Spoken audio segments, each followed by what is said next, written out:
ka ikur 6 vjeç nga Gosnishti i Përmetit, ka jetuar deri 60 vjeç në për Shqipëri, në Tiranë, ka qenë një nga punonjësit më të mirë që kam pasur unë në fillim viteve 2000, Habibi u kthye në fshat. U kthye në fshat 60 vjeç, unë mendova se do punonte tokën, bënte në domate, në një kastravec, po e di çka bër.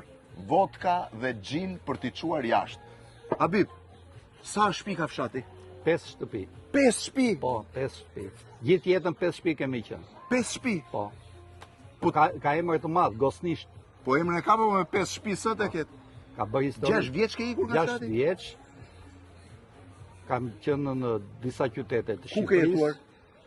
Në fëmijë në Suk të Durrësit, pastaj kam mbaruar shkollën e mesme në Golem të Kavajës, shkollën amerikane, pastaj universitetin për gazetari, pastaj gazetar në Gjirokastër, telekronist në Përmet. Pastaj erdhëm në Tiranë u morëm me marketing. Përsëri gazetar në Gjirokastër, erdhëm në Tiranë dhe u morëm me marketing, menaxhimin e publicitetit. E morëm planin nga themelet. Shako Hoxha thot që Habibi ja mori Tiranës gjitha që mund t'i merte, ja mori me marketing dhe pastaj shkoj në Gosnisht. Shkova në Gosnisht thjesht... Shtëpia vjetër apo ke bërë shtëpi tre? Jo, shkova në Gosnisht thjesht dënojtu 2-3 ditë për qef dhe kam 12 vjetë që po punoj me qef. Ike për 3 ditë dhe ke 12 vjetë si e kthyer. Po punoj pra dhe njëherë. Ika 2-3 ditë për qef, për të bëj qef, dhe tani kam 12-13 vjetë që po punoj me qef. Tani ti ke 12-13 vjetë, po kur i ka ato 3 ditë të qefit, nga Tirana në mend të prodhoshte.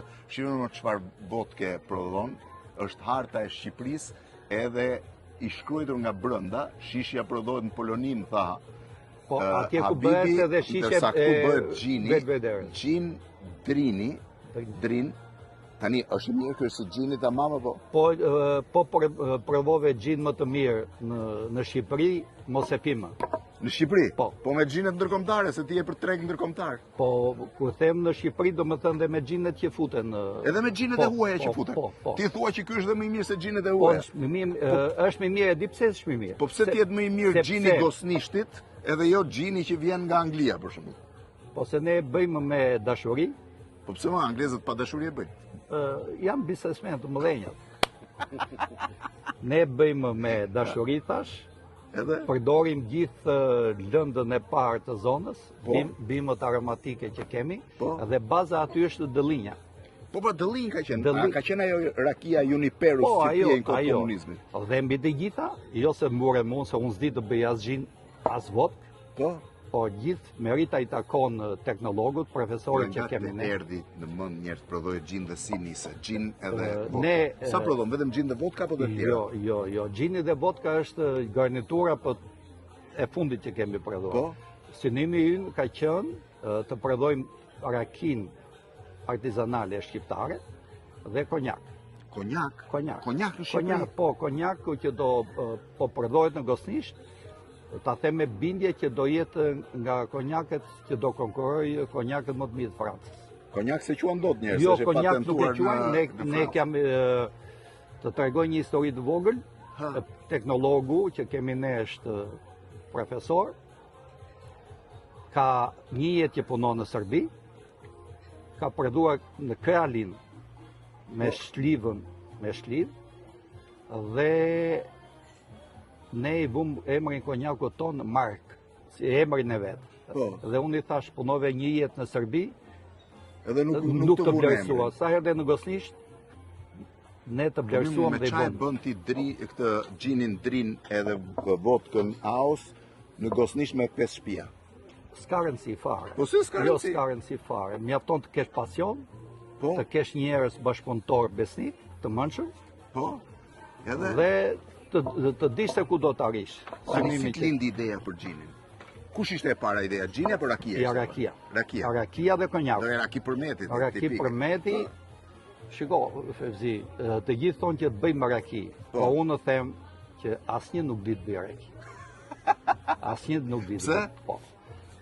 Me ato që kam mësuar nga profesori nga teknologu, jam i bindur që ne nuk dim të bëjmë raki dhe nuk dihet ç'a pije. Po mirë, vodka, ç'ne kjo vodka? Pse ja ke vënë Aos? Aos është emri i Vjosës latinisht. Është emri i Vjosës latinisht. Latinisht. Edhe harta e Shqipërisë. Edhe harta e Shqipërisë. Sa e bukur është sepse shishja është transparente dhe ka të shkruar nga ana këtej, ka dhe hartën e Shqipërisë. E paske bërë Shqipërinë e madhe, e paske zgjeru pak te nga jugu. E ka zgjeruar pak hartën Habibi se i do.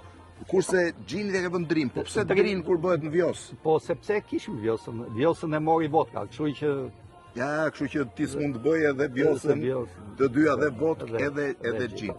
Tani sa prodhon? Shumë. Sa shumë? Shumë. Sa, çfarë sasie?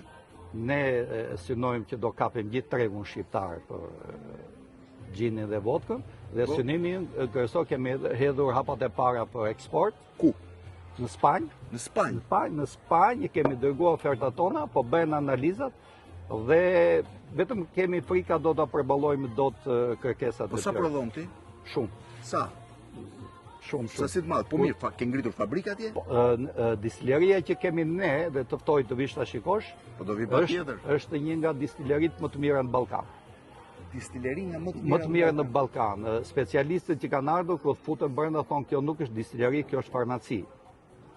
Sepse ne në Gosnisht të Përmetit dhe kur të vish ta shikosh në atë rrugë që është shumë e vështirë, po për të arritur. Për të arritur do mendosh se si kanë arritur gjithë bazë materiale atje, gjithë ato depozita, gjithë ato makineri që është fjalë e fundit. Nga ke bler atë distilleri? Në Italia.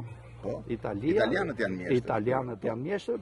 Kemi filluar bashkëpunimi edhe me Serbinë. Po. Me Serbinë janë më të lirë. Po. Edhe cilësor. Jemi shumë të kënaqur. Dhe ti thua që ky është gjin shumë i mirë, a? Jo i mirë, po stërgjyshja ime para se të flinte në kohë të komunizmit, ishte 80 vjeç, pinte një gotë vogël Juniperus, nuk e di pse thoshte që ky është ilaç.